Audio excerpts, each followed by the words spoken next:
I'm going to make Still one have, statement. you I'm going to still have make. people signing in. You may want to Oh, wait a couple seconds. Okay. okay. Let's wait a Oh, couple okay. of minutes. Hi, Rita.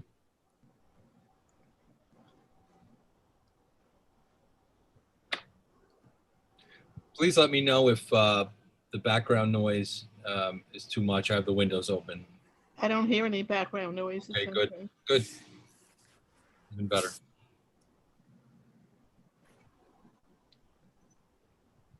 Hi, Kim.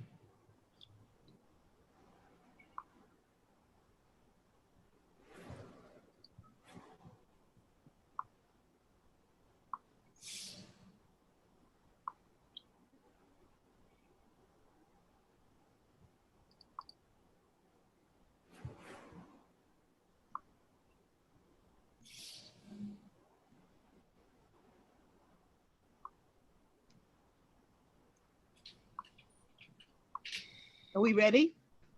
Yeah, would you like me to read the pre-meeting bullet points? I'm sure. Yes, go ahead. Okay. Well, welcome everyone. If this is your first time joining us for one of our virtual meetings, you'll notice that everyone is muted and will remain muted throughout the meeting, except for the committee co-chairs, Greg, Barbara, and Ed. The co-chairs will call on people who wish to participate during the meeting. You can do so by going to the reactions icon at the bottom of your screen and pressing the raise hand button there. Do not press the wave or the thumbs up, those will disappear. Only press the raise hand button once. If you press it a second time, your hand will go back down. If you're calling in from the phone, it's *9 to raise your hand and *6 to unmute. Be on the lookout for a prompt asking you to confirm unmuting once the co-chairs call on you. And the chat is available for technical support to help with the Zoom software. It is not to ask questions of the co-chairs or other participants. They will not see those chats. Finally, if you're using an older version of Zoom, you'll need to go to the participants section where you can find the raise hand feature there. And lastly, please do not raise your actual hand or wave at the screen because we might not be able to see you and we might miss you. So just chat me if you have any questions. Otherwise, I'll hand it back over to our co-chairs and they can get the meeting going. Okay. I've been thinking about this for a while since I saw the original agenda, and I'm just going to say something and then shut up. I mean, I think it's very clear that everyone in every meeting we've had agrees what we really, the most important priority is to get permanent affordable housing in Board 8. That means when I'm talking about permanent programs that don't run out, don't expire. And I think it also has to be real affordable housing. You know, I'm so sick of hearing the word, to tell you the truth, affordable housing. And we get these emails and they list what they claim is affordable housing. And I don't know who it's affordable to. And that's really disturbing me. The other thing I want to say is going to be very controversial, I think. How we're going to get it done. I am very concerned about what's going to happen in January 1st. A lot of our advocates are going to not be representing us anymore. And I think when we talk about strategy, we talk about what we want to do, we can't just talk about rallies. We have to figure out, do people really want to do nonviolent civil disobedience? And I'm serious. I mean, I really been thinking about that. And I don't know what people do right now because I'm having trouble walking. I probably couldn't, but that's just what I want to throw out. Okay. Um, okay. Thanks, Barbara. Well, I mean, that certainly is a consistent theme. I mean, affordable housing, I think, is something. I know. No. I mean, I'm not saying it's not. I mean, it's a, Yeah, but I mean, it's. I think one thing I see a lot of. I've been getting some emails. I forwarded them along. You see, I saw in the paper the other day the Hudson Yards, right? All that development over there. What was it? $26 billion, $6 billion in incentives. And they're talking now that some of those buildings might not make it. And there's a lot of high-end luxury condos. And, I'm thinking the same thing. I have said many times that I'm signed up for this newsletter. It's called YIMBY. I guess it's from the real estate folks. Yes, in my backyard. It's informative because it tells me what's going on in the neighborhood. Sometimes more often, faster than I would hear otherwise. But just noticing that there's a lot of incentives to give away these luxury condos, and there's always money for that. And I think you raise a very valid point, Barbara. And the new mayor, we understand is very pro. He understands the real estate market, shall we say. I think I saw him quoted as saying, I am real estate, whether that's because it's a renter. But I am interested, I think, in terms of, and I think a lot of people maybe as well, is how we achieve that. What is affordable? The AMI we always talk about. There has been talk in Albany, as Rita talks about, always very eloquently about another Mitchell Lama program maybe being developed. We have, I think, a legislature that is leaning that way. And I'll stop here in a second. And a city council that is. I'm interested to see how the mayor and the city council go forward. Because I think they might be a little more amenable to kind of the things that we might be talking about this evening on affordability and those AMIs versus maybe what the mayors. I don't want to slide them or put them into a lane by any means. But anyway, I guess that's all I would have. And I'm concerned about attitudes about if affordable housing, we have to, that we want it, and should affordable housing, everyone says you don't need it on the Upper East Side. Land is too valuable. And I hope we've heard that with now, and I'm concerned. I don't want to get political, but I'm concerned we're going to hear it more in the future. Here's something, and I'll stop and I'll let Greg and others talk. Here's something I was talking to somebody about the other day. And please, if anybody could just give us some kind of general idea in terms of numbers so that we understand these things, because I'll just confess, I have a great deal of difficulty talking about this issue, not because I can't add, because I think a lot of the folks on this call and at all our meetings are much better at math than I am. My point is, I don't think you need to understand nonlinear calculus here, right? It's a lot of addition, subtraction, multiplication, division. But if there could be any kind of person or speaker or publication that could give us, at least from my perspective, a little better insight into just the numbers, because it's always this amorphous thing. It's always, oh, Ed, we'd love to do X, Y, Z. Please, someone stop me if they think I'm speaking out of turn. No. Oh, if you understood, if you only saw our numbers, well, please show us your numbers. Oh, we can't show you the numbers because it's proprietary.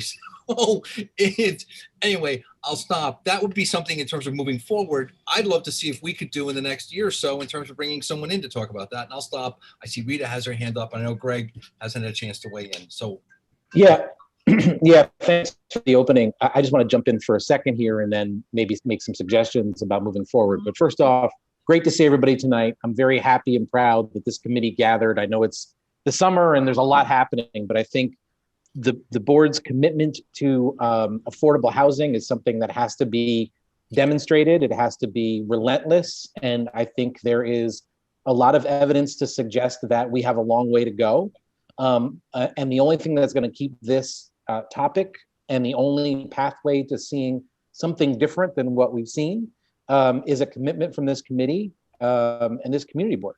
And I think to Ed's sort of opening and some of what we heard from Barbara, I think what would be beneficial, and again, we'll open the floor up to Rita. I see Peggy with hands up, but I think what would be beneficial is for us to spend a little time tonight doing some of what has been prompted already, which is asking some questions to say, what is it that we need to know that we don't know right now? What would help us to be able to take some steps forward? And I think and drawing from our last meeting, there's about 8 topics that we identified in terms of strategies and approaches. And I think it would be good for us to spend some time just prompting them, thinking about what we know, what we need to know, and who could partner with us in trying to think these things through. So I'd love to pivot to that after we sort of open up the floor and allow folks to weigh in. And I'll also make note of this.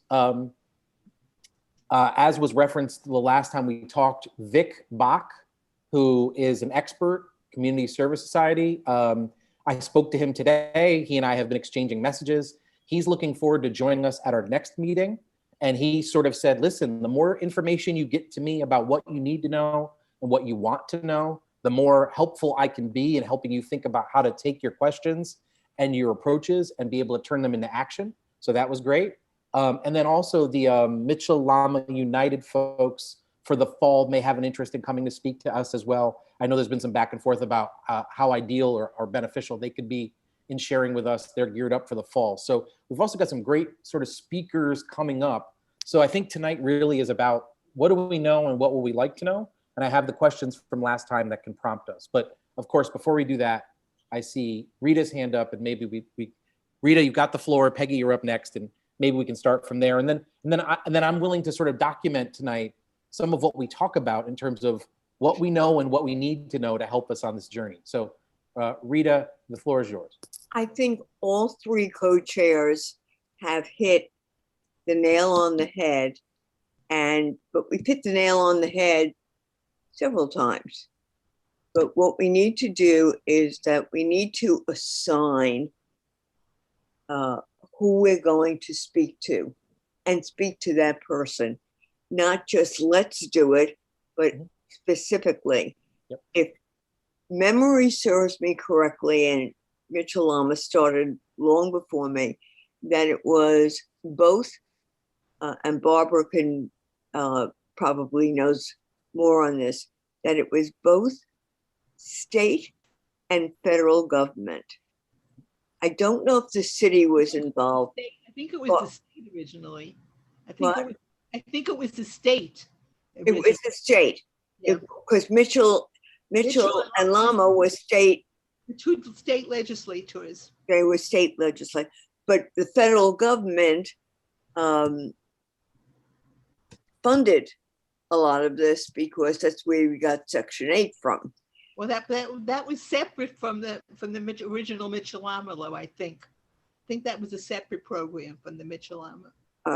So what I think we need to do is, who are we going to speak to between now and September? Who are we going to send a letter to?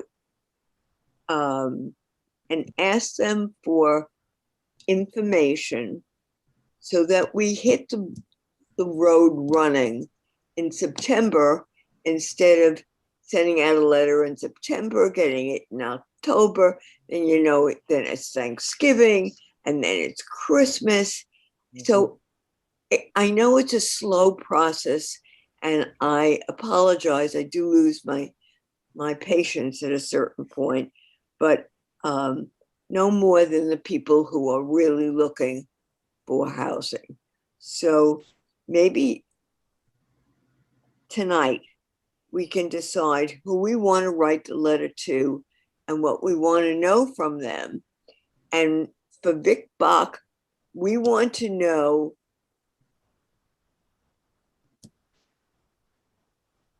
Waters, I can't think of his first name, who did Mitchell Lama 2 and unfortunately passed away. That we want to know. Vic knows what's in that Mitchell Lama 2. What can he, not that he can, what was needed in order to make Mitchell Lama 2? Where was, forget his first name, where was Waters going to go to make this happen? The book was finished. It's not that he died with secrets. He had been working on this, Tom Waters. He had been working on this for years and years and years and years. This is his doctorate. So I think from Vic, we want to know how it was going to be structured. How was Tom going to structure a Mitchell Lama 2? Who should we go to in the state to talk to about Mitchell Lama 2?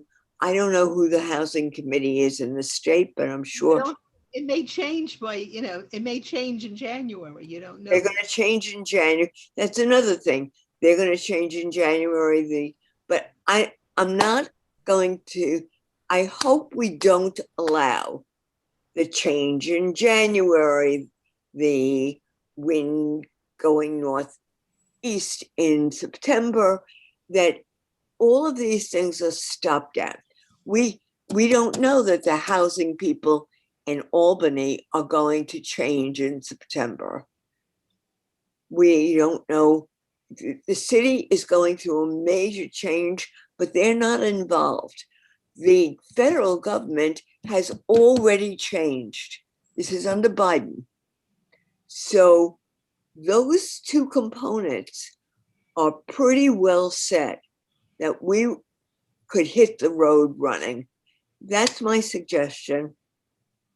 My only concern, and I don't want to say anything beyond what I said at the beginning, my concern with the federal government is a lot of those decisions, even if it's federal money, is made at the state level and the city level.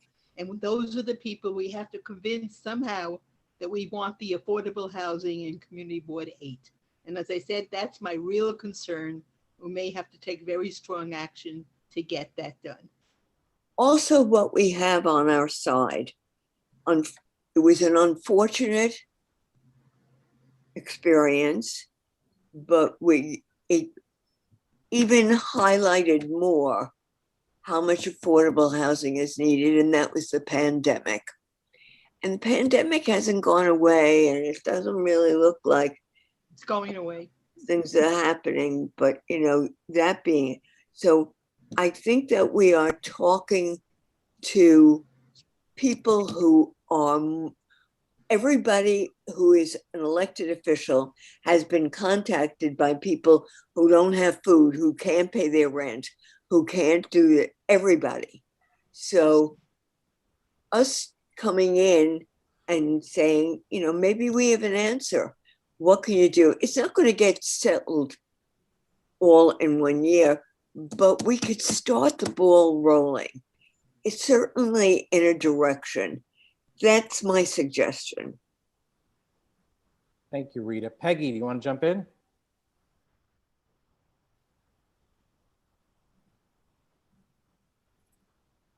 Okay. Yeah. Hi. Thanks very much, and good to see you. Since we're talking about issues to tackle over the coming months, one thing that's been brought up that I'd love to have a session on, there has been this issue about housing, not just for low income earners, but middle income earners, and what should they do? There's so many of those in our district, and housing is unaffordable for them. The government says that you should not be paying more than 30% of your income for housing costs. Well, this is not something that's possible in our community. Why isn't it? Why can't we discuss middle income housing and perhaps get some of our elected officials to come and talk to us about their thoughts about what we should do about affordable housing for middle income earners and what, if anything, they plan to do about it. But since it has been brought up by not only the committee, but also the public in this committee, I would love to see that issue addressed. Thank you for that. I think that's a good point and a good piece to add into the conversation. I see Marco's hand up. Thank you. Can you hear me now? Mm-hmm. Okay. I think the first thing that we have to do is to pass a resolution today requesting the governor release the $2 billion. Did you say the governor? I didn't hear what you said. The governor, you said? Yes, the governor. Yes, the governor released the $2 billion for rent assistance for the pandemic. So far, the governor has been released only $140,000. So if the pandemic is over by the end of August, it will have a tsunami of evictions, and the money is available. And if the money is no use, I think at some period of time, the money has to go back to the federal government. I think that is our first emergency. We have to move forward in that direction right away. The second part that I would like to say is, first of all, I was I think I was the only one that I testify in the hearings for the budget and the governor. And I testified that we need the $20 billion. And that was the last 5 years ago that we have $5 billion. Now, for the next 5 years, we're gonna have $20 billion.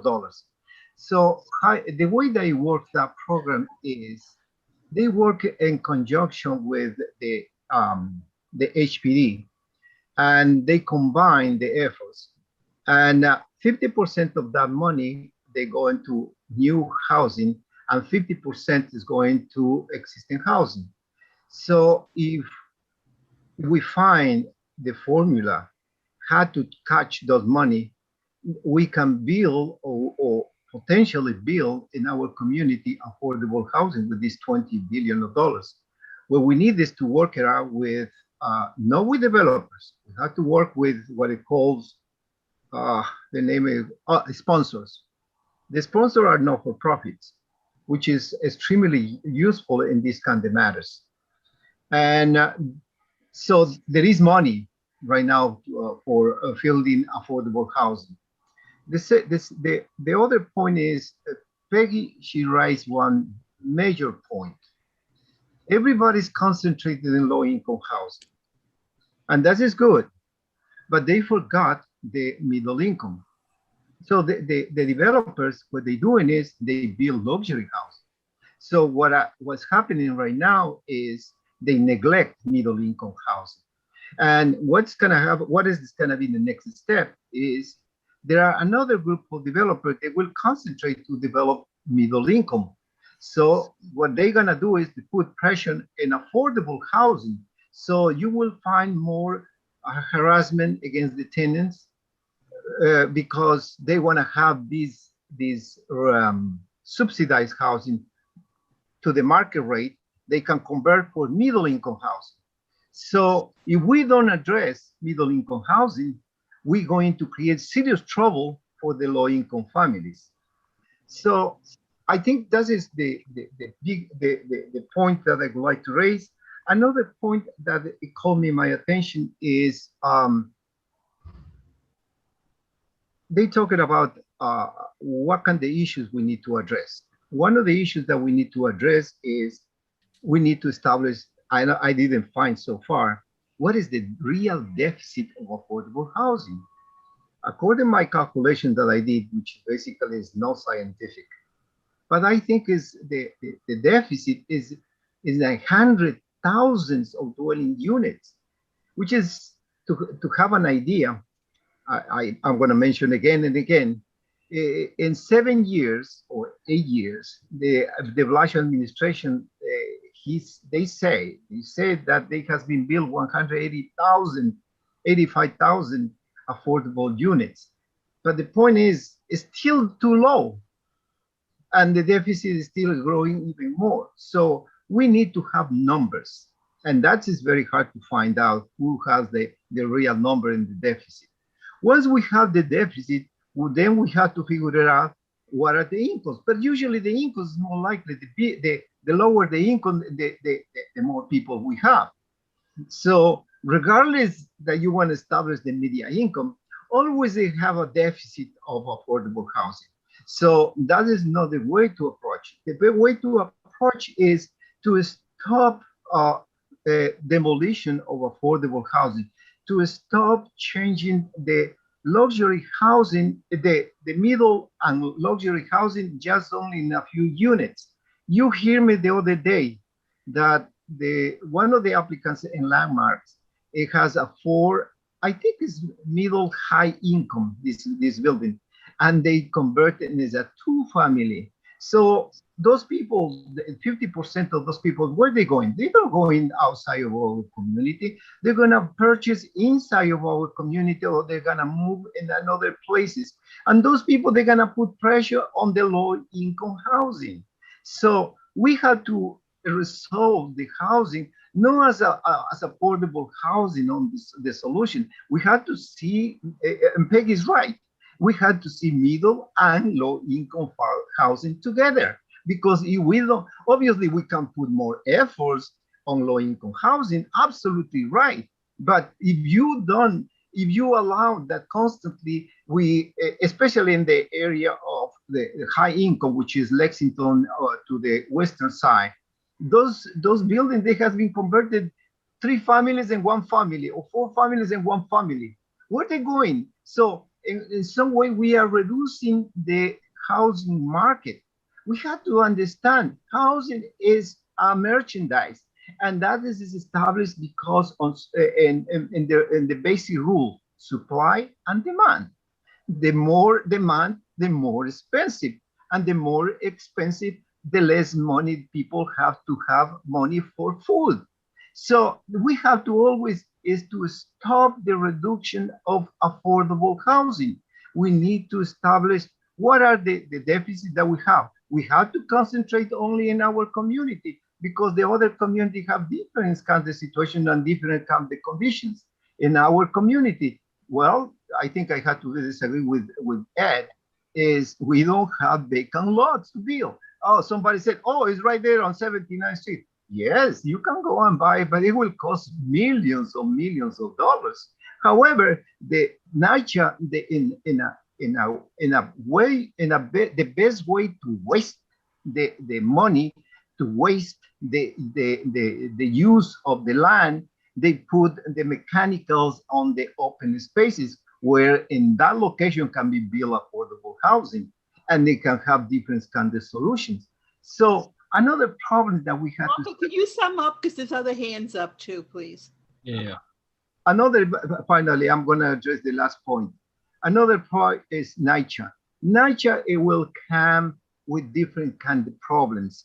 NYCHA, it have now $40 billion, and that is going to be a nightmare. If we're going to address just only NYCHA, it will take long, long time. Thank you.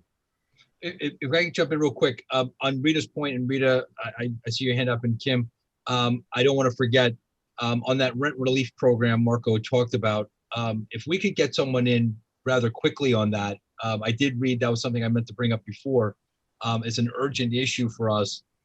If the reporting in the newspapers are correct, we are last with Alabama, I think, in the country in terms of doling out this rent relief fund. We have like over $2 billion, and for reasons that we've already talked about at other meetings. But if there's a way, because I understand the moratorium. We can do that at the end of this meeting. We can do that right now. And the moratorium ends on evictions August 31st. So people will be evicted if they don't get that money. That's individual money going to tenants for relief. I think the governor said today he's going to try to make the process a little simpler, because that's the problem. So hopefully, Well, maybe at the end of the meeting, before we wrap up, we'll touch on it. I just didn't want to forget that. But I know Kim. Work on I think that's important, because people are going to be evicted. Right. I think Kim hasn't spoken yet. Hi. I'll try and keep my comments brief, but then I also have some ideas for some tangible action items, because Greg, I think that's what you asked for us to put together. We all asked that.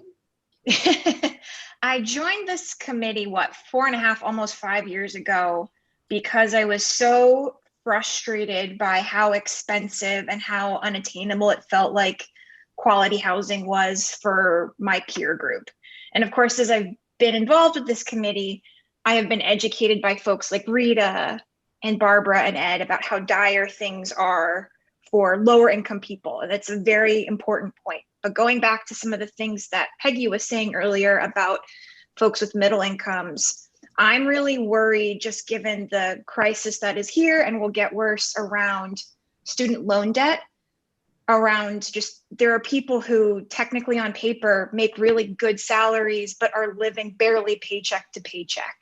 So one of the ideas that I have for the ways that this committee specifically could help work towards that is just taking a look at, the requirements, the different pieces of financial history that are assessed when looking at who qualifies for affordable housing, and coming up with recommendations, not just to address the current dire situation we're in, but also how things are going to get worse if student loan debt and other, I think we've talked about in the past how sometimes, retirement accounts prevent people from qualifying for affordable housing. Like, it's just a very convoluted system that should be made simpler. So that's one thing I've been thinking about in terms of helping outline the ways that the city could change. And then the other thing is that Eric Adams had said at some point during the campaign that he was very pro taxing pied-à-terres, the second and third homes for people that don't even live here. I really hope that this committee will hold him to task on that, presuming he, wins in the general election. But just keeping him to task on that, almost to the point of harassment, because there are so many high rises in this neighborhood that supposedly are completely sold, but the lights aren't on because people don't actually live there. Those That's are the why I points. said at the beginning, we have to action stronger actions than people maybe will usually take. That was my opening statement. I don't know if you were here, but I felt strongly about that.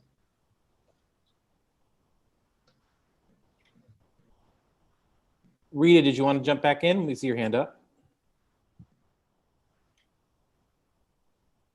I agree with what Peggy said, only we have to, let me see if I can phrase this in a sensible way. When Mitchell Lama originally came out, 100% AMI was the top of the, and then there was 3%, there was 5%, there was 8%, there was, they 50%, 80%, 100% was the top. Under the current administration under de Blasio, is that I never remember numbers except for this one. This was in Riverwalk on Roosevelt Island that was opening up, and the top level was 185% of the AMI. Now, the AMI is done when you build around, it gives people a chance to move up, to move if they live in the surrounding. Like, let's just take Stanley Isaacs for a change. When Fentna, we all remember Fentna's, when Fentna was going to build his building and cut off their light, their air, and everything else, not one person who lived in Stanley Isaacs could afford to move into that building. And I remember Ed saying, I bet they'll change the windows. This is the first thing they do, is to change the windows. And the first thing Fentna said is, I'll change the windows. What it is that I think, and I may be wrong, is that under this mayor, the developers have gone whole hog, and that doesn't mean they can't get pulled back in. And I think the reins have to be tightened. And I think that when we talk about AMI, we talk about a sliding scale, but where do we want to stop? A person who makes $180,000 a year, I don't think needs an affordable housing. That's just me, but I do think that somebody who's working as a librarian in a hospital who is making $60,000 and $70,000 a year, they need affordable housing. So what are we going to, at one point, we'll have to decide what is middle income, because there's low middle, there's middle, and there's high middle. Let's get to that point. But it should be, to take into Peggy's consideration, is that it would be on a sliding scale. There would be some people who live in the new affordable buildings who only have 30% of the AMI, and that's where the federal government comes in. That's where the developer is willing to do it, because the developer gets the difference between what the person pays 30% and what that normal cost of that apartment is. That's how Section 8 worked.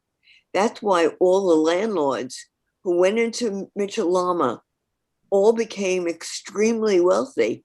And during this pandemic, the few that stayed in, they got their money from the federal government as if they were getting regular time. I know how much my apartment is worth because they get the difference between what I pay and what they pay. And let me tell you, they pay as if I were earning $150,000 a year. So that absolutely has to be addressed. But what's our first job? I think it's to find out how how it works. How it works. Who do we have to go to? Who do we have to get? Who are going to be the people who are going to put the money in the pot and make it work? That's what I have to say so far.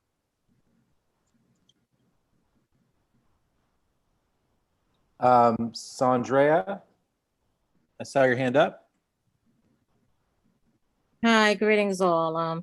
I'll be really brief. I just want to address something that Rita said about the building that was going to be built with Fetner on Holmes property that I was fighting and others since 2015. Respectfully, you made a comment that not one resident could live in that building. That is sorry, that's inaccurate because NYCHA residents are made up of a different everyone doesn't have the same salary. Some work, some don't work. I'm not going to say my salary when I was working, but I supervised payroll for NYPD. I wasn't making six figures, but I had longevity. I had a nice salary.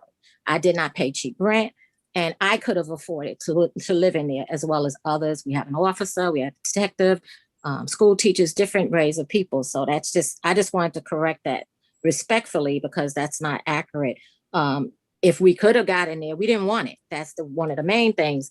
But I just wanted to respectfully correct that because for some reason, and I'm not saying it's you, but people think that everybody in public housing is on one income, and they're not. We make up the city. We are essential workers, and we work like I said. This offices is a little bit of everybody in there. So, and that's all I wanted to say. Thank you. Thank you. Thank you, Sandra. Peggy, you want to jump in? Yes, hi. Actually, I have a point of information. I was looking up, as Rita was speaking, I was looking up the New York City Department of Housing Preservation and Development's definitions of the various income groups. So what they have for one person, for example,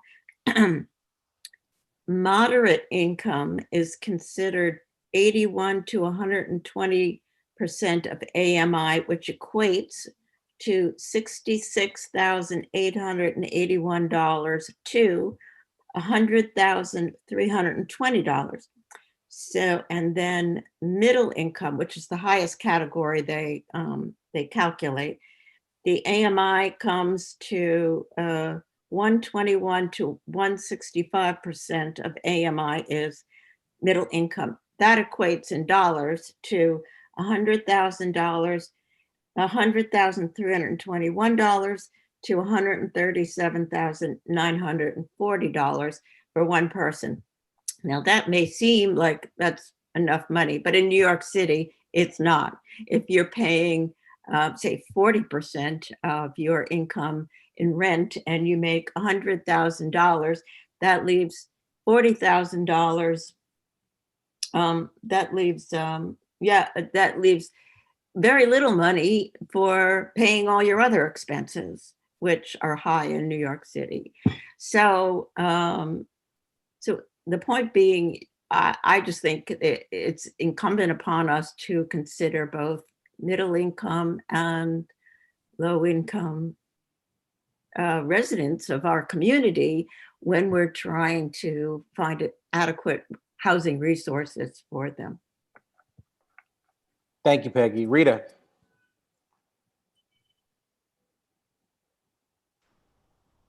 apologize to Sandrea. I was only quoting some of the people who came to the meeting when we had the community board and Ventnor there, and many of the tenants who came down were saying that they couldn't afford. Maybe it was just personally that they couldn't afford. They said that nobody could afford. So I apologize. I want you to know I was just repeating something that obviously wasn't true. Thank you, Rita. Go ahead, Ed. Yeah, no, I was going to say something I was kind of referring to earlier in terms of the same kind of thing over and over again. You know, referring to Ventnor, you know, that deal was so bad on so many levels. Aside from the just taking the public space and just the logistics of the building and tearing down and just all of it. But aside from all that, I did want to just go back to a question in terms of, we keep doing the same thing over and over again in terms of, you know, the building. It's always how much we only get so much affordable housing if we keep building luxury condos, is my point, right? So, you know, how many more luxury condos can we keep building that remain empty? And that goes back to something I was asking about before, which is, you know, how much really is the land cost? Because Marco referred to it as well. And that is really something I think that we don't really have a handle on. And I was looking up while we were talking before about Mitchell Lama, and one of the reasons why they could do it when they did, and Shelley Friedman had told me this earlier, is that they had claimed a lot of that land through eminent domain, which, you know, that's a whole nother thing that I am not qualified to speak about. And that's a whole nother legal world in terms of takings and eminent domain and that kind of thing. But all I do know is that it's not something that seems readily available to us. But what I would like to see in the future, if we can get a handle on it, and I'll let Sandrea and others go on, is what is the actual cost of the land? I mean, that's really what I was trying to get at before in terms of how we get to this place, because we keep going over on and on again that you only get affordable housing if you build luxury condos or whatever the thing is. It just seems like insanity. And I would just like someone to give me a general idea, or if we can get an idea of what is the cost in terms of building housing that you set aside. If the collective group of us decided we've had enough, you know what, all 20 of us, we're going to throw in, we're all going to kick in, and we're going to buy a bunch of land, and we're just going to build affordable housing ourselves, right? How much would it cost to buy the land? And I'll leave it at that. That's just something that gnaws at me, and it's a number that I feel is just absolutely fundamental to getting a handle just as a percentage on this issue. And I'll stop. I've talked way too much, and I'd rather hear from other people. Emma, floor is yours. Hi, everyone. I'm new here at Community Board 8, but looking forward to joining this committee. And I just had a couple of points that I wanted to raise. I looked at Julie Menon, who is probably going to be the city council person here on the north side of this district from 95th Street on down. And I went to her website, and it's incredible that she does not have housing as an issue. There's nothing on housing on her website. And that concerns me, because it appears that she's going to be our next councilwoman. And from what I've heard, or I think the leader told me today. Further, it's Ben Kalos' old district, so it goes all the way down. It goes down further. Oh, it goes down further, but it begins around 96, 90, south of 96. Well, my concern is she has absolutely nothing on her website regarding housing, and it's not one of her platforms. And I was told by someone today that her husband is a developer, and this is why probably she doesn't have anything on her website. But these are the kinds of things that need to be called out. A lot, talking about middle housing for middle income people, 421A is now starting to come out. of their 30 years. So people who have been living in a 421A program, under a 421A program, will be coming out of these programs now. In our district, especially where there's a lot of 421A programs. I think that we have to get in front of these new people coming in now before they actually come in and get commitments from them there. I'm glad to hear that that someone from Community Service Society is coming in, because I think they're excellent and they really have a lot of information to share with us. And I'm not sure how to go about right now. We here at Normandy Court, where I live on East 95th Street, we just came out of the program. My rent has gone up 10% for the last 6 years, even during the pandemic. And there are a lot of people, thankfully, you know, I have some savings, but there are a lot of people here who are suffering. We've created a tenants association. There are about 100 families that came out of that program that are still here trying to fight to stay in their apartments. And I think we have to get in front of Eric Adams and other people and get them now before, you know, January, when they start having to, you know, put their cabinets together. Basically, that's it. That's all I want to say. That's why I said, and I'm thankful. Any new program should be permanent affordable housing. People shouldn't have to be able to opt out at the amount of years. Thank you. Marco. After 30 years, most buildings are. Well, we want to change that. Well said. Thank you. Absolutely. Marco, go ahead. Thank you. I think I'm going to talk about what Ed said. Just, you can have an idea the cost of the land, and that is what I'm upset with nature in the way that they misuse the land. The lot on 78 on First Avenue, I think it's Mr. Chu or something like that. He died, and the children that manage that property, they're selling 170,000 square feet for $90 million. Santa Monica sold the air rights to Excel, 100,000 square feet, and they paid $38 million. So that is the cost, only the land. Now, in construction, it will cost between $700,000 and $1 million to build 1,000 square feet, so affordable housing. So, and that's what I call blackmail. If somebody else said, oh no, it has to do prevailing wages, now the cost will be probably $1.6 million. If we're going in that direction, if they say, no, it has to be prevailing wages, well, it will cost $1.6 million. So if we do that, we have less money to build more affordable house. So we have to be smart. It means I'm in favor of the workers. I'm in favor that it has to be prevailing wages. I'm in favor of that.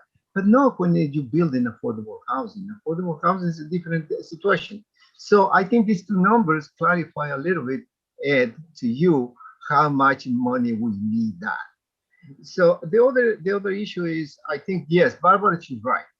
The 421A, it has to be permanent. And any other program, it has to be permanent. And if we have to give more money to the developers, yes, we can give more money, but it has to be permanently. And it has to be serving as a specific group of families. It cannot do for everybody because the deficit is so huge that it's impossible to serve. On the other hand, the more that we reduce the gap, the supply and demand of housing, the less expensive will be the housing and the better quality of housing we'll have. So this is a very simple rule. Thank you. Let's let Rebecca join us. Go ahead, Rebecca. Hi, Hi, I just wanted to add my thoughts while we set priorities. Similar to Kim, I joined this committee around the same time because housing is the #1 need. As a young person, as a middle income earner with a really good union job, you know, if I struggle and worry about wanting to move to a 1-bedroom or find accessible, affordable housing, if it's real for me, it's real for other people. And hearing from Kim, hearing from Peggy, hearing from Rita, so many people here. So I just wanted to echo what's been said. It's about building low income housing. It's about building middle income housing for families here, for seniors that want to age in place. It's also about building housing for our neighbors experiencing homelessness. You know, people want to complain that we see people out on the street, but they don't have a place to go because we're not building housing for them. And I do believe that here in our community, it should be home for them as well. And we should be building that affordable housing here. Outside of that, I also want to be sure that we're protecting public housing, working with our elected officials to increase funding for it, be sure that we're paying down money for repairs, that we're decreasing the wait time for those repairs, that we're also making sure that we supply good jobs through that as well at public housing, which is really great. I know they have a NYCHA project labor agreement, for example. And I would just like to push back on one thing specifically that was just mentioned by Marco about how we can't afford to pay good wages for affordable housing development because then we get less housing.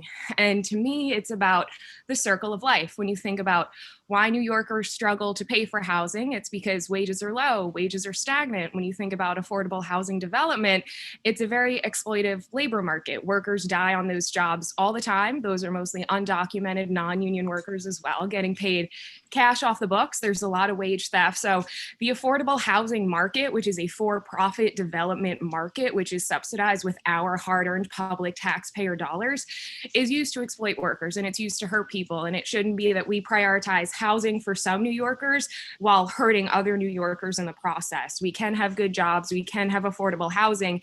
It's just unfortunate that REBNY and real estate developers have taken over that conversation. And I really love to see our community chart a new path forward where we honor this. And we understand that here, especially on the Upper East Side, where we are a developer's baby, everyone wants to come and play in our neighborhood, that we hold the power and we can demand the housing that we want to see. We can demand the affordability levels. We can demand that public land is fully affordable in perpetuity. We can advance a second Mitchell-Om, and we can do all of that with good jobs and prevailing wages. So I don't want us to see a conversation begin or advance a package of priorities on any kind that ignores the importance of good jobs as a part of housing development and preservation, and here in our community especially.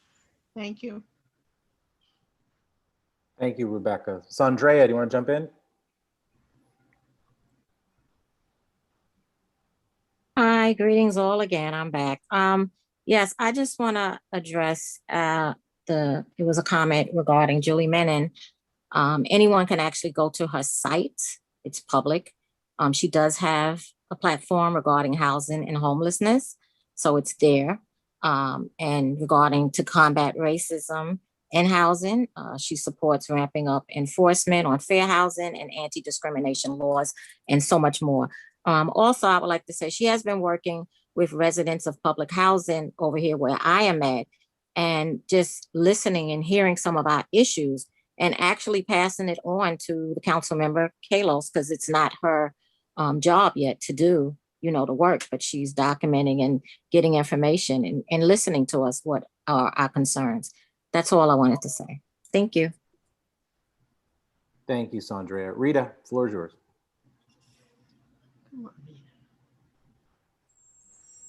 I have two comments, but one is to Ima.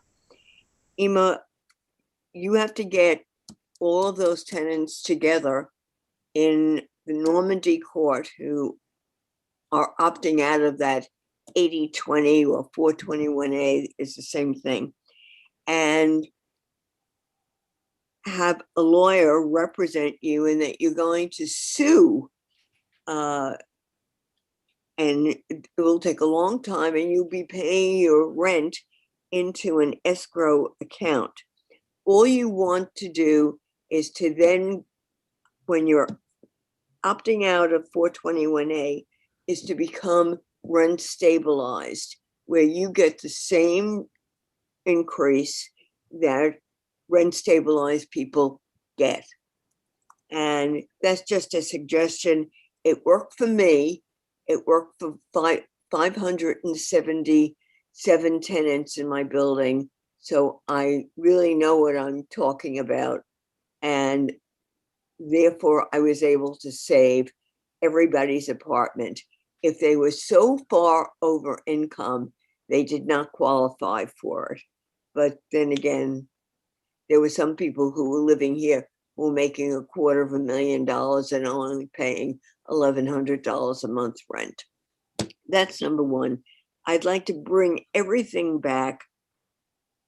What do you see us? I don't care what the land costs. I don't care what this costs. I want to know what kind of program we can actually do and make sense, and who we should go to do it. So who is going to find out who are the people that we have to contact in the state, and who do we have to contact at HUD in Washington? I think that is our next step, and where we write a letter and say we are amassing information on affordable housing. It has gotten to be critical, and are you going to be on this committee next year or whatever?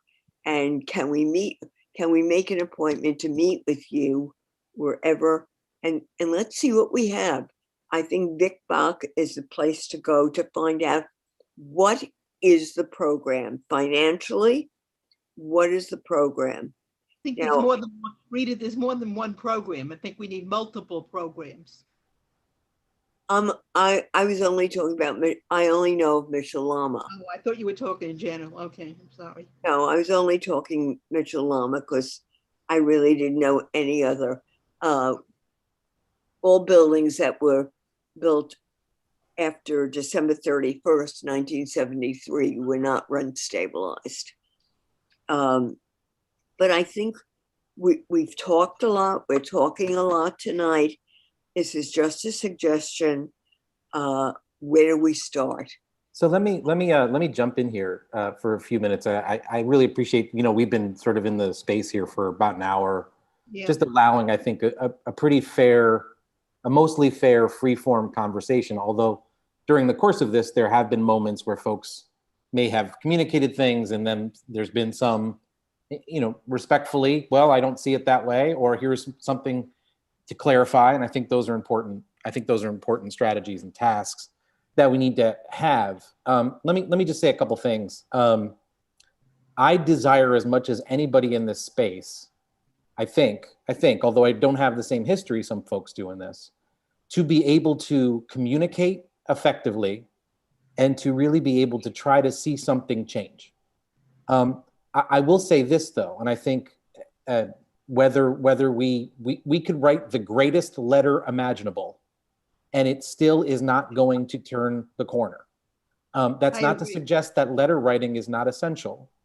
And it's not to say that relationships with our electeds, current and future, is not essential. It's simply to say this to this body, that the work that it's going to take, based on my preliminary understanding of what it takes to actually change things or to actually try to make something happen, requires us obviously to engage a lot of different folks in a lot of different ways, to apply pressure, to go back to the earlier sort of comment that Barbara made about how it is that we may have to act to be able to draw attention. But one thing has to be crystal clear, and that is whatever we choose to do, or whatever we choose to bring to the board, the full board, whatever this committee puts on the table and that the board activates on, it has to be something that we're all behind, that we're all focused on, that we're all relentless about.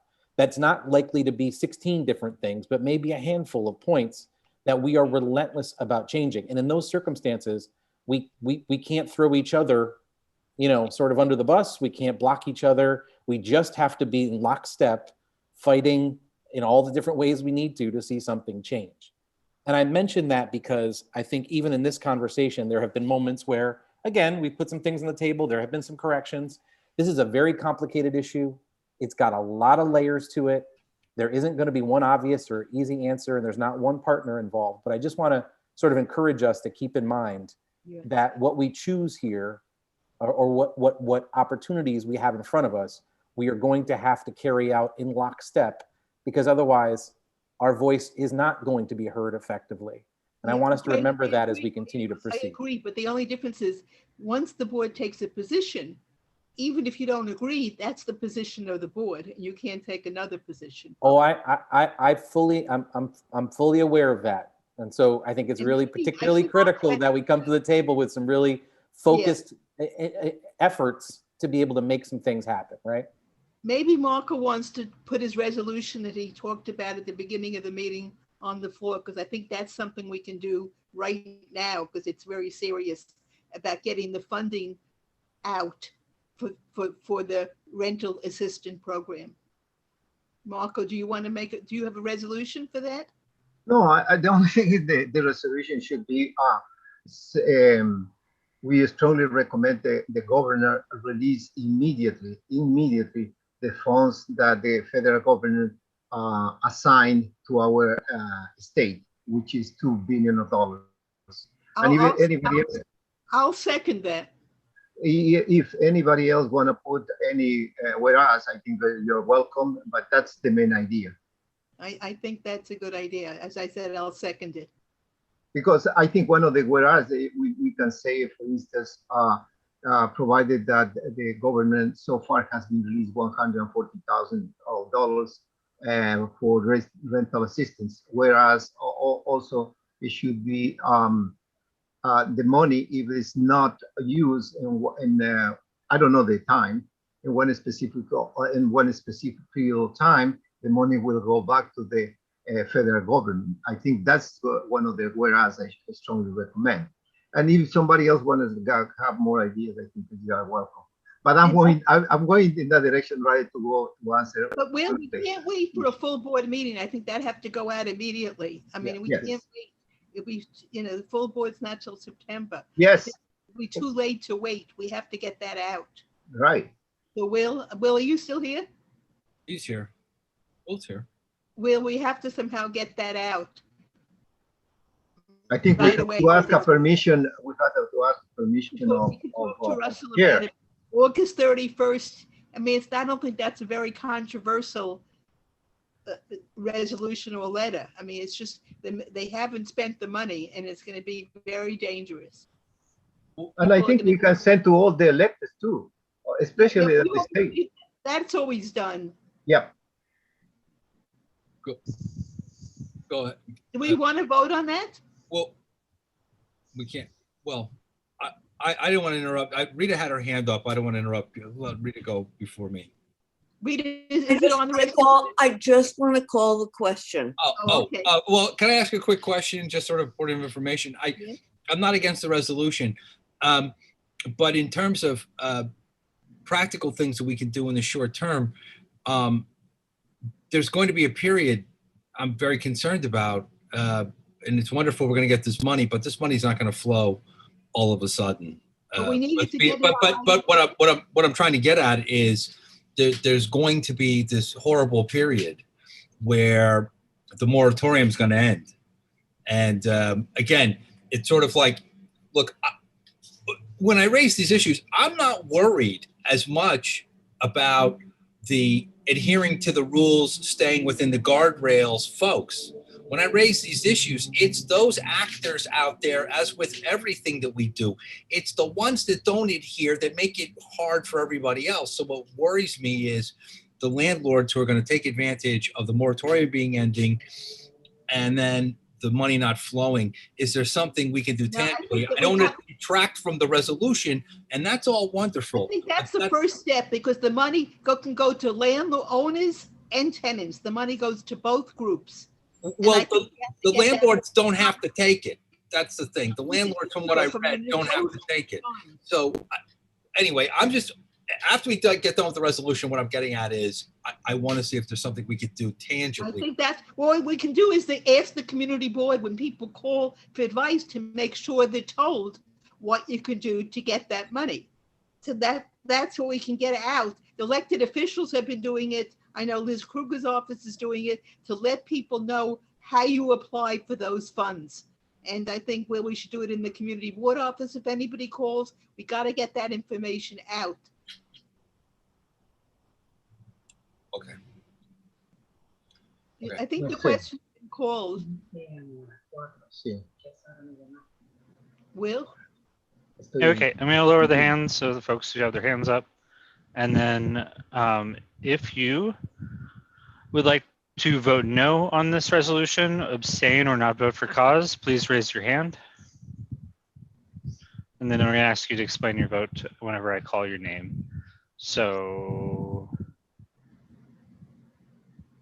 May, go ahead.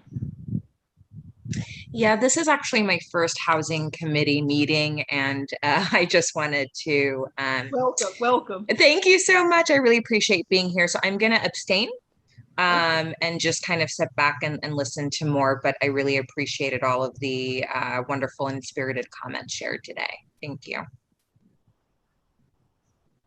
Okay. Anyone else? And then I'm going to go through and read the names of the board members and public members who are here. Okay, so we have Barbara Chalky, Ed Hartzog, Greg Morris, Barbara Rudder, Kimberly Selway, Lori Boris, Marco Tamayo, May Malik, Peggy Price, Rebecca Lamort, Rita Popper, Sandrea Coleman, and Ima Toma. Did I leave anybody out? And I'm sorry, usually we try to give you advance notice of these votes, but this is something that came up very recently, so it wasn't on the agenda to give people warnings that we'll be voting on it. Okay, with that, it passes by all those people and one abstention.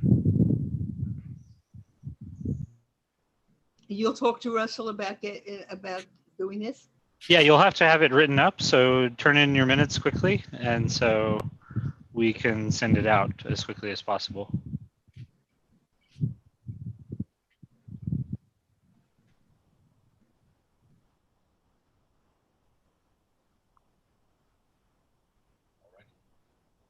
Okay.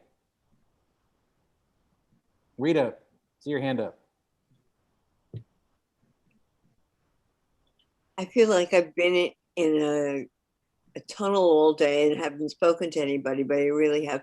I also suggest that we get one of the developers in Mitchell-Lama who are no longer in Mitchell-Lama and who's had to stay in the program for a minimum of 20 years, ask them to come and talk to us about the program from their perspective, so that we have a full picture now. But I think I'd like maybe Victor to speak first, somebody from Community Service Society to speak first, and then we can hear. Yes, I'm saying not right away, but in the mix that we're talking about. Yeah, okay, that's a good idea. I like that idea. Barbara Rudder, I see your hand up.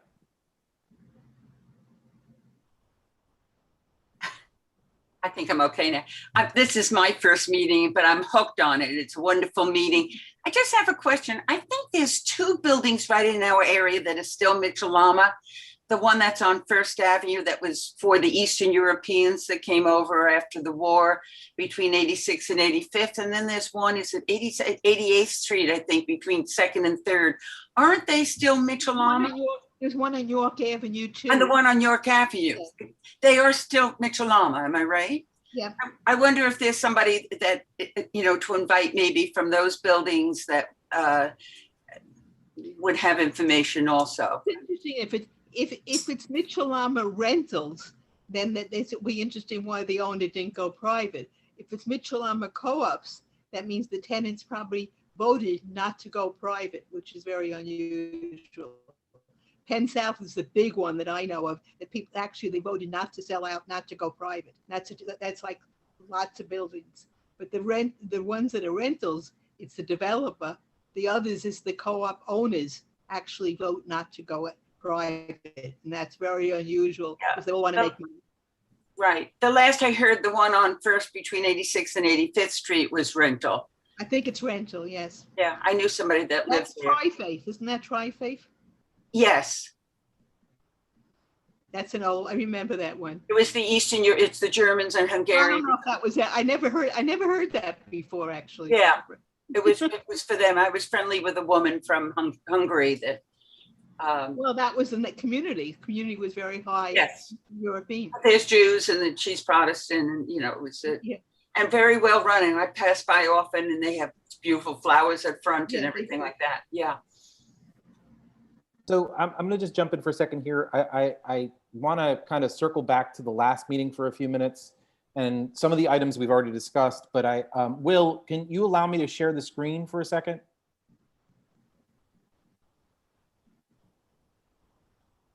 You should be able to. Go ahead. Okay, thanks, Will. I'm just going to kind of pull up a sheet here if folks can see this.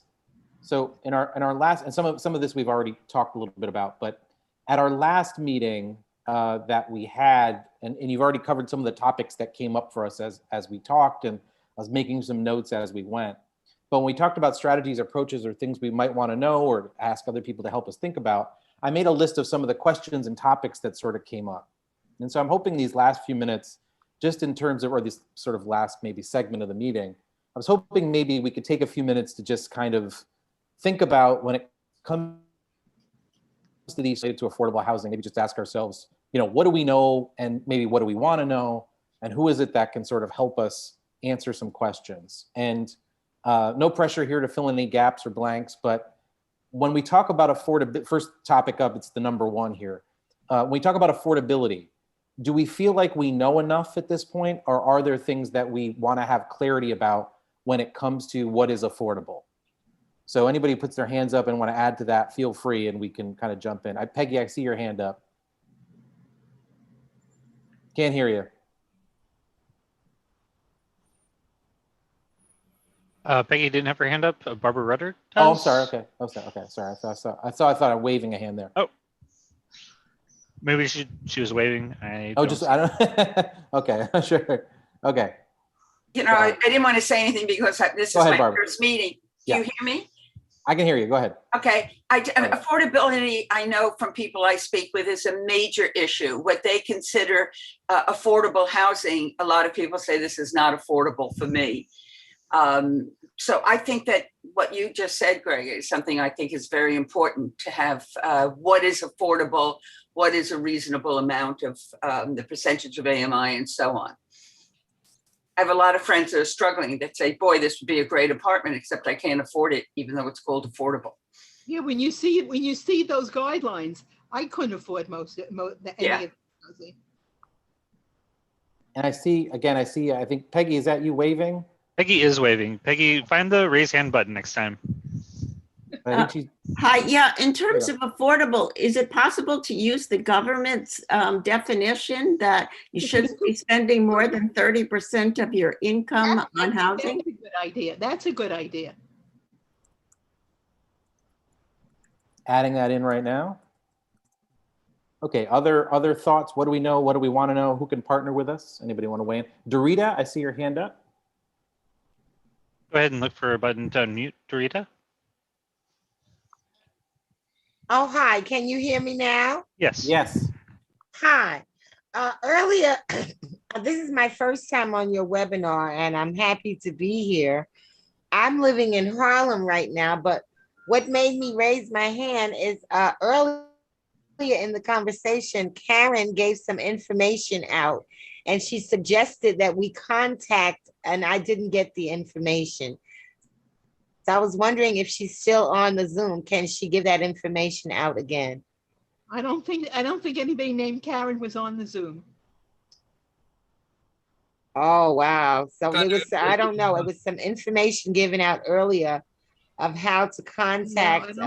I forget exactly what she was talking about. I don't know. So and Greg spoke. I don't know who you're referring to. Sorry. Well, they was giving some information about a woman that we should contact, and that she was saying that she's not at that location anymore, but they didn't seem to know where she was, but they gave information on how to contact her. That was earlier on. Now, Yeah, this is- not sure this is familiar. We're in a housing committee meeting that doesn't sound familiar to our last No, and when it's Good not a time web, together. it's a committee meeting. I committee meeting. Yeah. don't remember anything like.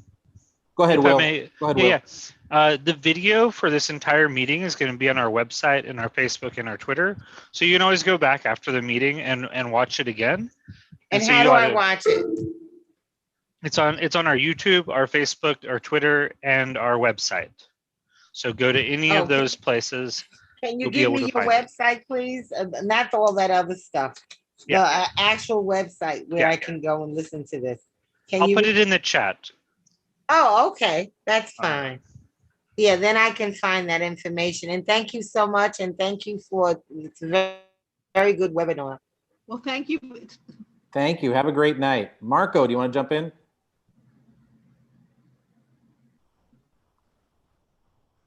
Well, what do we know?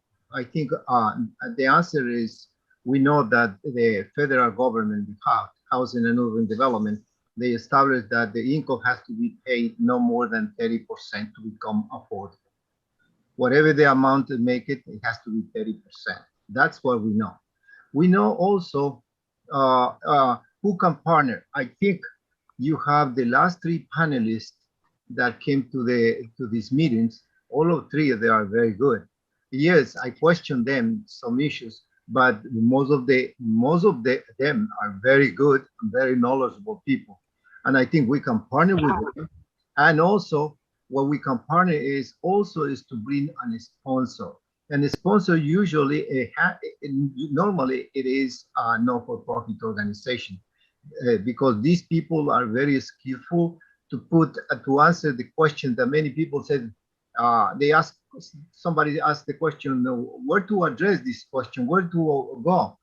You have to go to the sponsor. The sponsor knows very well the programs of the state and the programs of the city. And usually HPD put together the plans. Usually, in my experience, is between 5 or 6 resorts of money. They even more sometimes they put together in order to do a program. That is the best way to go. And finally, I think I'm going to address right now is we know also the cost of the housing, and we know also that the state have $20 billion for affordable housing, and from the $20 million, is $10 million for new construction. And somebody said, oh, they still can do prevailing wages. It's very simple. If you have just only $10 billion, so increase 50% more, you're going to produce less affordable housing. Is either this person doesn't know how to use arithmetics, basic arithmetics, or is a demagogue, or maybe it's combined. Thank you. Thank you. Rita, go ahead.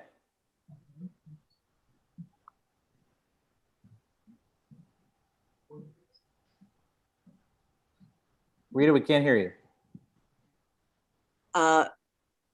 I don't know if everybody is aware of it, but the AMI for New York City also includes Westchester and some very, very, very expensive parts of Westchester, which makes the AMI higher for our area.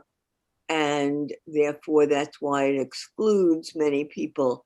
I think that one of the things we should work on is having our AMI only exclusively for New York and not to include Westchester. Well, that's why I think dealing with people shouldn't have to pay more than 1/3 of their income for rent is a better way than doing it, because the AMI is always confusing. You take in neighborhoods that are different, and I think it's to change the way it's done to create affordable housing. Is whoever said it is just 1/3 of your income makes much more sense to me. All right, let's head to the next one here, if that's okay. How do we support current residents of affordable housing? We also brought up middle income housing. What do we know versus What do we want to know? Anybody who can partner with us? Again, this is a case of just, if there's things that haven't been said that you want to plug in specific to this category or this question, feel free. Good for us to keep track of and see if we can check off some boxes. Marco, I see your hand up. Yes. How do we support current residents of affordable housing? What we know is we have the anti-harassment law, and that anti-harassment law, it will help those residents to understand what are the rights of the landlord, because always this is not a socialist country. This is the capitalism. So therefore, both have some rights, and then the tenant, they have the right to protect their housing. And the anti-harassment is a lot of information about that. And then they will explain exactly what is the role, what is harassment, how to cure the anti-harassment. And that part, what we can do is we can partner probably with the Department of Buildings and HPD when there is a cure for the anti-harassment. HPD, they can work with us and establish why this developer and a specific developer, they can give you the wave of anti-harassment. And if this developer is consistent and harass the tenants, why we have to do that? So we need a HPD, especially in this case. Thank you. Thank you. Any other thoughts, reactions specific to how do we support current residents, public housing, or I'm sorry, of affordable housing, CB8 and or middle income? Ima. Oh, I can't hear you yet. I'd like to see how not only HPD, but housing and community development is also, I think that's done the city level. And also there are a lot of seniors who have come out of 421A and are now suffering because they're no longer eligible for SCREE or DREE, which puts a cap on their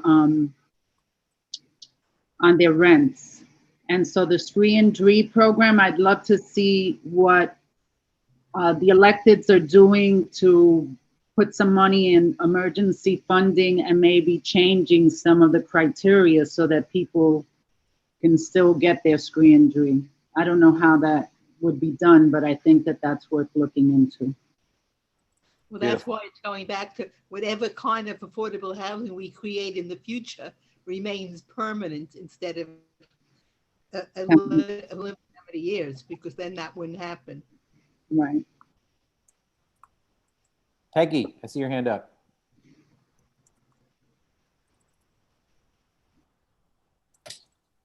Hi, thank you. Seems to me that a fair number of people in affordable housing or public housing or middle income housing need legal services from time to time, and often it's not available to them. Legal aid is overburdened. A lot of these people cannot afford lawyers on a long-term basis.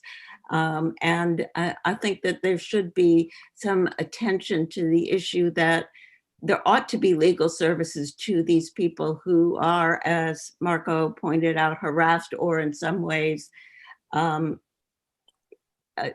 forced to leave their apartment because the rent is too high or whatever reason.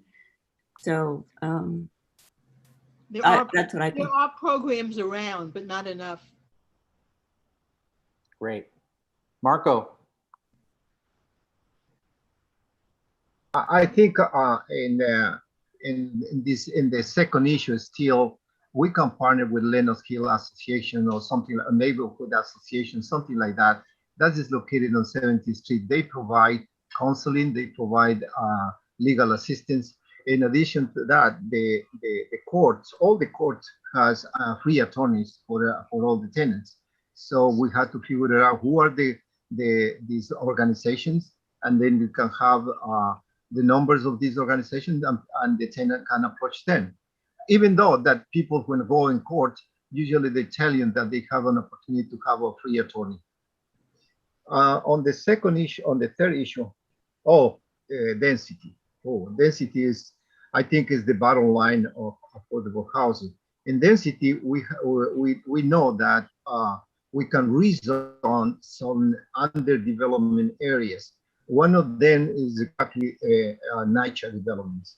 That is underdevelopment. In a place would have to create a high density. And if you compare the height of the buildings, they are rounded or they are flanked by two buildings, two huge towers. One building 300 feet tall and the other building is 350. And that height limit is also, it has to be oriented in that direction. They can help that. I think NYCHA is the best locations to obtain more density. Indeed, myself, I did the calculations in the lot that have only 526 affordable units. They can reach easily to 2,356 affordable units.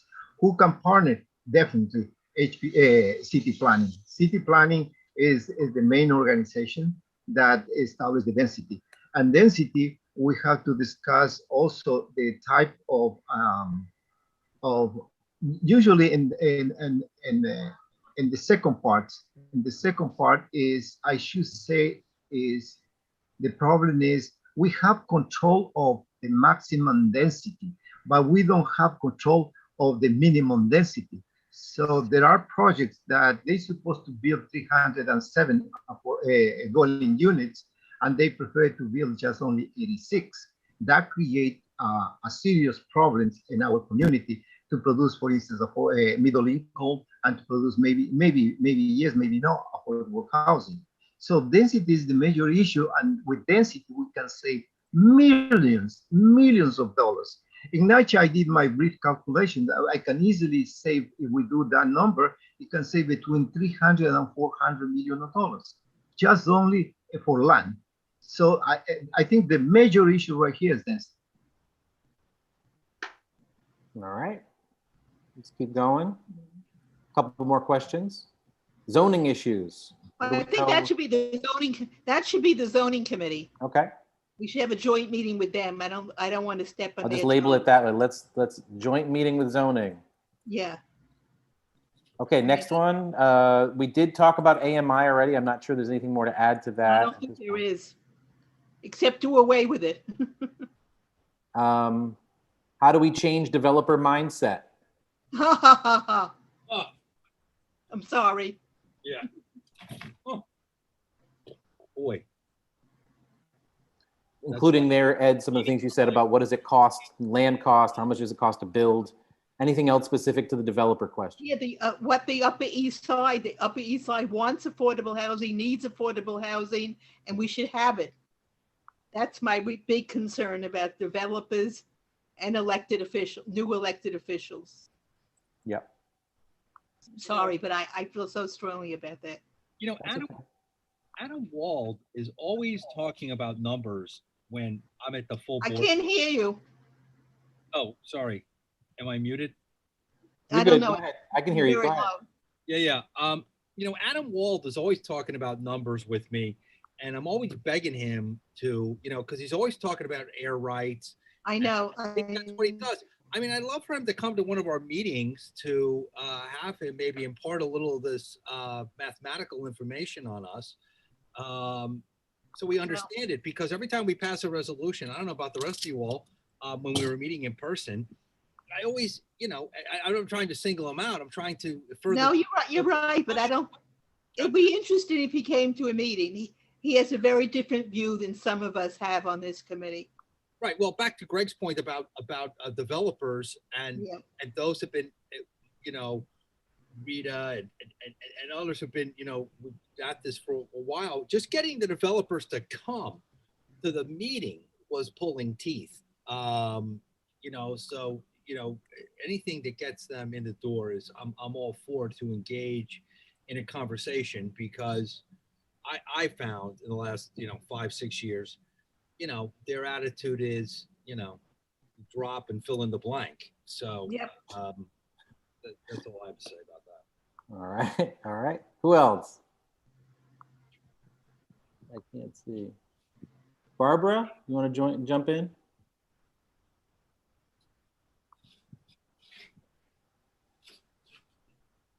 I've met over years, and I don't know them personally, people that were actually in the affordable housing business and they did very well. Were they the Extels of the world? No, but they were very, very comfortable people. I remember going to one Zoom meeting. I would love to hear somebody that's a developer of affordable housing and hear how they do it and how successful they are. They don't do it out of goodness of the heart. They do it because they make real money with it. And I think, that's one way of encouraging it. I know somebody who may be willing to do it, who was a manager of affordable housing where I worked and was a commissioner at one point of HPD, but I have to check with them if they'll be willing to do it. If not, I may be able to find somebody that possibly, I don't know, that, somebody that I went on a Zoom, and I think she was from Philadelphia, but she was amazing. Who's an ex-commissioner. Yeah, there are people like that around. Okay. And I think the last sort of question here on the table, where is it? We talked a lot about Mitchell-Lama housing, covered that. How is it going to be structured? Who in the state can we talk to? Is there Mitchell-Lama in the district? Can we get a Mitchell-Lama developer or historian to come in and talk to us? Anything you want to add there? I see Sandrea, I see your hand up. Go ahead. Hi, greetings again. I just want to touch base on density. Yeah, go ahead. Go ahead. We need to make sure they find underutilized land and not using NYCHA campuses. Stakeholders are already living in hazardous conditions. New construction will make conditions worse. So it'll make us, or rather it's my development or other developments, we're already living in bad conditions. It will actually exacerbate the living conditions, the hazardous, our health. So we want to live. Thank you. I agree. Okay. Okay. Thank you for that. Last question on the table was, what are the current bills pending at the local, federal, and state level? I think we talked about a couple of different ones at the state level. The rent relief program, we talked about the pied-à-terre tax. We talked about getting the current and future electeds. What do we want and need from them? We talked about 421A and the status of that. Are there any other items that we haven't covered yet or that you want to add on in terms of things we would like to know, things we need to, things we want to know, or other partners? Ima, go ahead. One other issue, and I don't know how relevant it is to this community board, but warehousing, buildings that are warehoused, what we could do to get some of those buildings to create affordable housing. Well, Ima, open land, empty land that's warehoused, buildings that are torn down. Yeah. We lose the affordable housing, and then there are empty lots that are empty lots for years and years. Exactly, and how maybe people should be taxed if they're holding them. Well, there's legislation around for that. That's a big issue. I mean, there's so many open lots that nobody's there. Nothing's happening. Absolutely. We've lost rent controlled and rent stabilized units because of that. Okay. Peggy, you want to jump in? Yeah, thanks. I just wondered if there's something we could say about encouraging the city and state to produce more middle income housing, which is so badly needed in our community. We have to be careful how we do that, Peggy, because I don't want them to say, okay, they don't want affordable housing, let's just build middle income housing on the Upper East Side. So I'm a little concerned about this. I know what you're saying, but I'm a little concerned they're going to say, okay, land is too valuable, let's just build the middle income housing. And you saw middle income housing could be defined for what I consider high income people. So that's my little concern. We have to be careful about that. That's can we structure it around income? My only concern as we start talking. I think it's a fair concern, but I think, Peggy, I think you're bringing up a point that's valid, and I think we should just, obviously, in every case that we've brought things to the table, there are concerns in lots of different directions. But to your point, adding it to the notes here in terms of the need for more middle income housing, how we talk about that and think about that, how we invest in that and support that. Obviously critical topic. Don't want that to take advantage of, we don't want that to be used against us in some way. Is that fair, Peggy? Sure. I just, I think we need to recognize who our constituents are, and that there's been so much of a call, even in this committee, for more affordable housing for people who aren't poor, but are struggling to pay their housing bills. And I do think that addressing their needs would be most appreciated, since that's such a large portion of our constituents here on the Upper East Side. Thank you for that. Marco, and then Ed will give you the final note. Go ahead, Marco. Yeah, I would like to raise a couple of issues. Warehousing, Ima constantly is mentioned, and myself, I have been asking, where is we don't have that one. Yes, we have. That is on York and 64 and 63rd Street. This is a landmark building. This is from the City and Suburbans.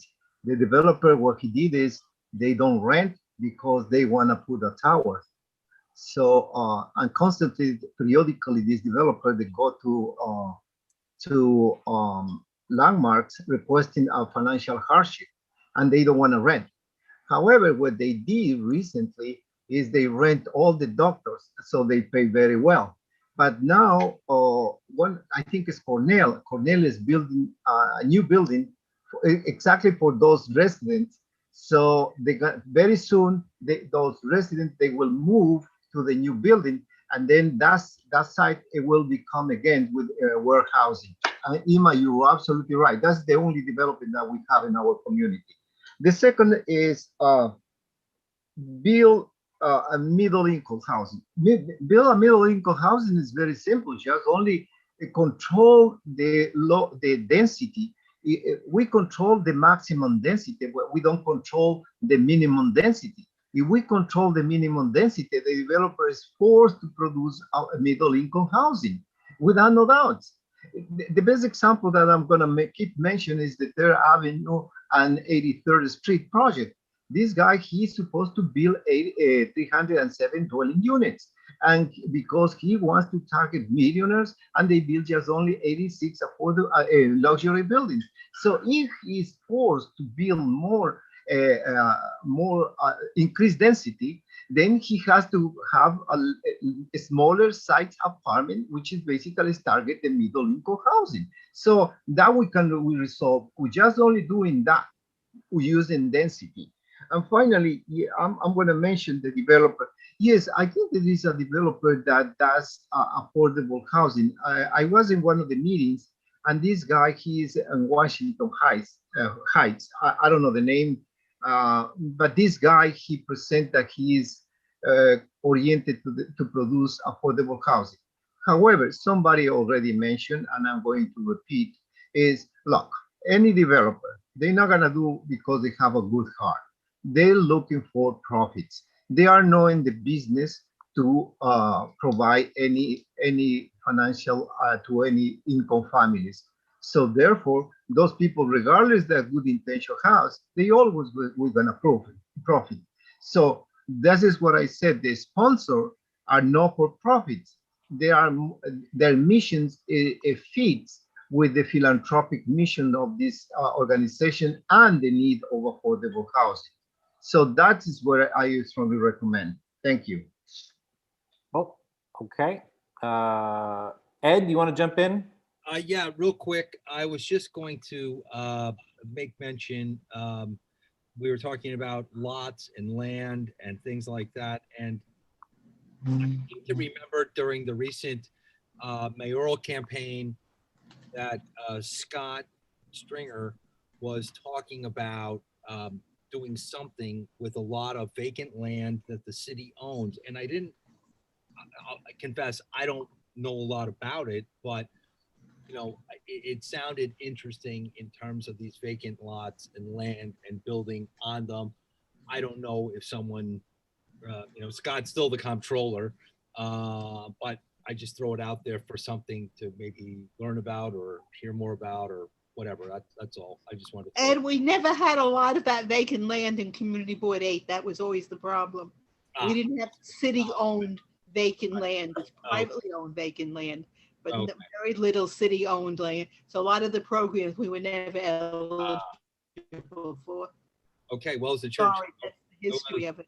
Gilda Radner would say, then never mind. Okay. Who else? Last call, last couple comments. We'll kind of close it up. Ema, go ahead. I just wanted to make mention that this whole community service society has a whole paper on warehousing, and I think they'd be a valuable resource to talk to regarding that. They did a whole white paper on it. We'll definitely include that. Rita? I'd like you to include fining / Yes, tax. And big fines. Fining people for the warehousing. Got it. Adding it in. Go ahead, Rita. I just want you to know that in the original Mitchell-Lama program, the developer was guaranteed a 6% return on their investment. And with many of them, they realized they could have gotten more at a different time, and that's why they couldn't wait to get out in 20 years. But that was at a different time when banks were paying 8, 9, 10%. And today, 6% looks really good. So I just want you to know that the developers that's how they made their money.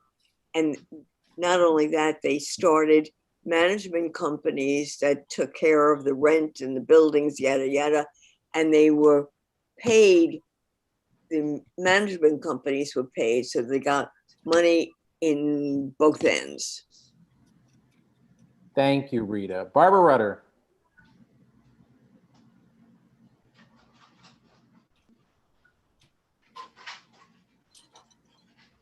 Oh, we can't hear you. There you go. I just want to say thank you for this meeting. It was so well done and so interesting and so important for our community. And you'll see me again. Thank you. It's all about what we do next. Ema, did you want to jump in? Last thought. I just wanted to say that this is an issue that affects all of New York City. And I think there are other community boards in Manhattan that we could join forces with in terms of putting out a statement or in terms of doing whatever it is we choose to do. And I think the more people, the better. So that's just a consideration I want to throw out there. Absolutely. And that's and I'm adding that to the notes right as we speak in terms of partners, folks we want to work with, other boards, other committees. Absolutely. Because this is a New York City issue, not just the Upper East Side. However, that's what we're representing and that's what we're engaged in. So we need to lead the charge. Oh, I see Rita's hand up. Go ahead, Rita.